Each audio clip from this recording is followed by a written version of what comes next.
My name is Avil Beckford. I'm the host of the One Problem podcast interview. Today, my guest is Larissa Russell. She's the founder and president of Queer Voices and the founder of Creative You. Now, most of the time, the people that I interview, I have some sort of relationship with them. I met Larissa on Lunch Club, and I decided to interview her. So the way it works, Larissa is going to present her problem, and then she's going to take 6 minutes to offer a solution. And it's simply a way for us to learn from each other. Over to you, Larissa. Thank you, Apple. So my problem is about how to start our journey on healing with creativity. So there's a few different steps that I always recommend first off. And journaling is the number one that I always say, because journaling starts to allow us to sort of tap into our inner energies and allow us to start to explore what's going on within ourselves. And there's lots of different ways you can journal. We could go into that. That's a whole other thing altogether. But just even starting, so finding a time during your day, I prefer first thing in the morning, but maybe last thing at night, maybe lunchtime, whatever few minutes you can carve out for yourself to start journaling is a great way to start that healing journey in a creative way. The second step for that is also our self-talk, right? So adding affirmations to our the way we speak to ourselves, adding positive I am statements, even posting those sometimes really helps us sort of change the way we think about ourselves. And it's a healing act in a creative way. I often pretty them up, if you will. I paint them and post them around the house so that I have those positive, but also pretty messages around the house to remind myself. And I think that's really important. My third one is the art journal.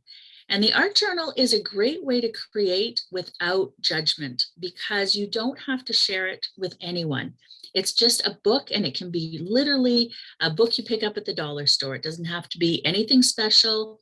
It can have lines or not, but just allowing you to sketch and doodle and maybe throw some paint on the page, not trying to create anything in particular, not trying to create a finished picture, but just allowing that creativity out. And it's amazing how much it's almost like a meditation, if you will. It allows you that downtime to really explore into what's going on within you, and maybe looking at the colors you choose. You know, I often include journaling with that. So going back to that first step, include journaling into the art journaling.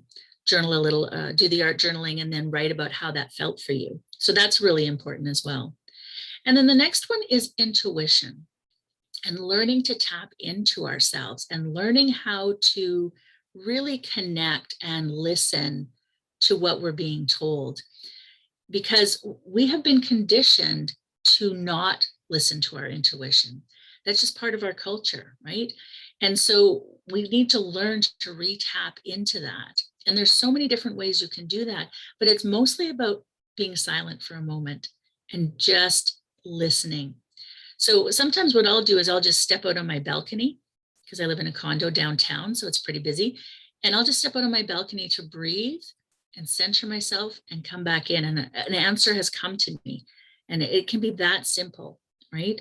But we need to listen to that first answer, our gut answer, to be able to do that. And the next one is discussion and sharing. And it doesn't seem like a creative act to, discuss what's going on. But when we're sharing with other like-minded people, and I'm not talking about a bitching session or a, complaint session, if you need to edit that out, but just that connecting with people who have similar issues or who are doing similar things, finding a community or a group of people who is interested in the same things, and just connecting in that way. It's really important for us to have those connections and have that discussion time for what's going on with us. And then the most important, I think, for our healing with creativity and finding a way to do that is to find what you're passionate about. Find what you love to do. Because ultimately, if you're forcing yourself to do something else, my apologies. I'm sorry. If you're forcing yourself to do something else, then you're not going to really get into that flow. But if you find something that you love to do, you will get that flow and that healing energy going within you, because it's all about centering yourself and finding your own true self. So I hope those things help. I hope I got it within the time limit that way. I felt like I was talking really fast. Evel, I'll turn it back over to you. Oh, you're muted. You did it within the time frame. Yes, Excellent. I live downtown, so I often just mute myself. So anyway, that was good. Thank you so much. Yes, thank you.